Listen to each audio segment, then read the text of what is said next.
do is look at every single lick in the scale. So here's the scale. It's 10, 7, 10, 7. But don't look at the numbers. Look at the shape.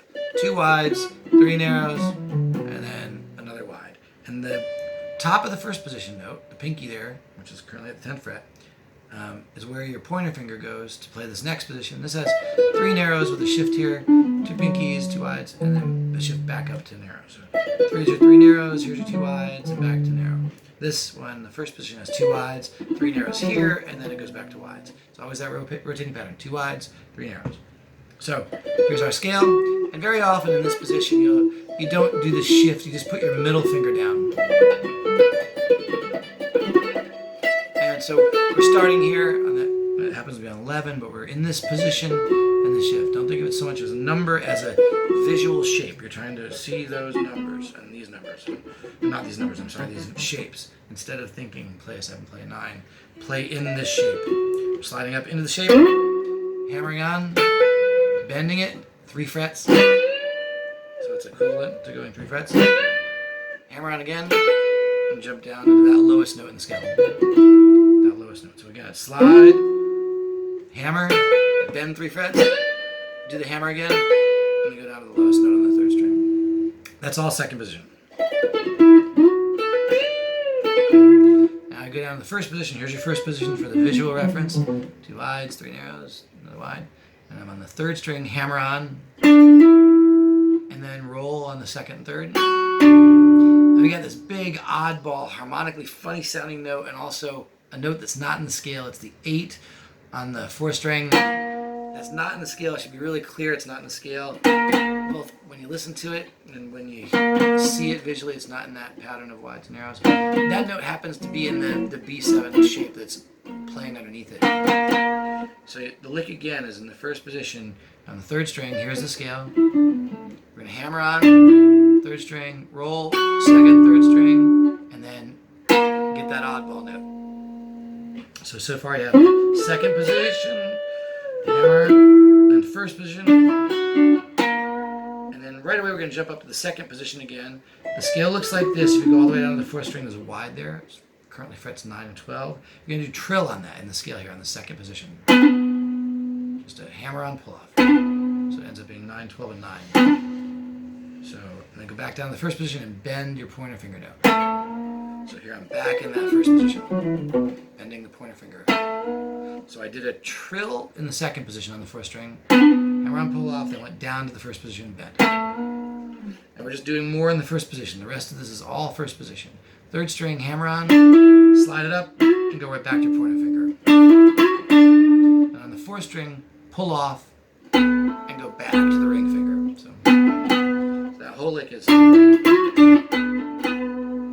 then we're going to do it one more time. Hammer on the 3rd string, roll 2nd and 3rd again, and 2 pull offs on the 4th string.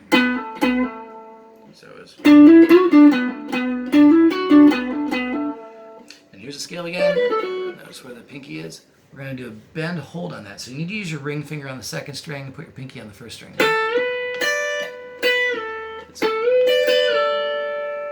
And then you get the pointer and pinky finger in the scale. So again, the move is, here's the scale. And then all that straight from the scale. And the key is to look and see where they are every time. So you're doing a move with the notes of the scale, that little visual diagram of this. So you get. And here's another one of these glaringly obvious notes that sound like it's not in the scale and also are visually not in that. You're going to put your middle finger on 8, push it up. So you have. Again, that belongs in the chord. That's a chord note that's not in the scale. So it sounds a little bit off, but it's right when you hear the chords. Now we stay in that scale. Here's it is. Here's again for reference. We're here. So we're going to go roll on the 1st and 2nd string backwards.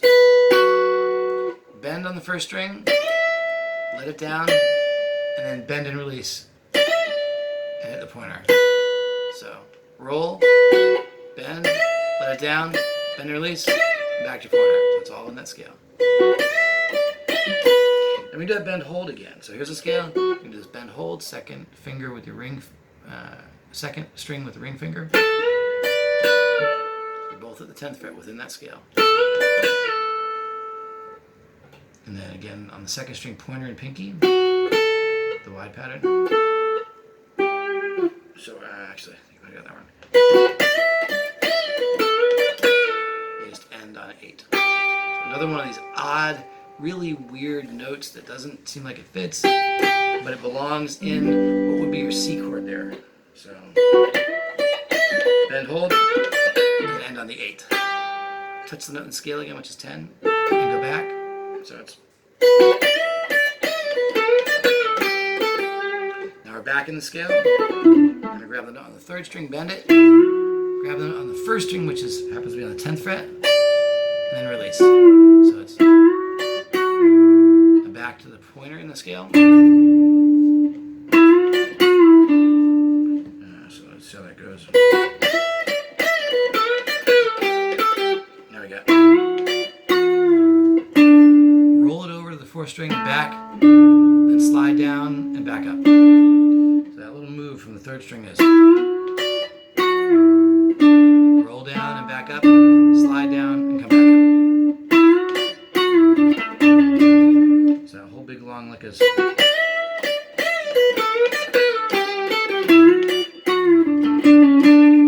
Here we hammer on the 3rd string, still in the scale. Bend on the 2nd string, still in the scale. And stop it, and do it again. Bend it up and release it. Walk back down, ring to pointer. That was again this. Again. Then you get one more ring finger and 2 more bends with a stop. And then a bend and release. And walk it back down on the 3rd string. So that whole run is.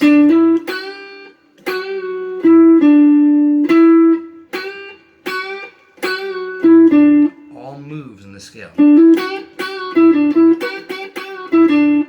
then bend on the 3rd string, walk up on the 2nd string, do another bend and a roll on the 2nd and 1st string. So that little run is. And finally a fast bend with a pull off and a bend again. So it's the whole solo so far is.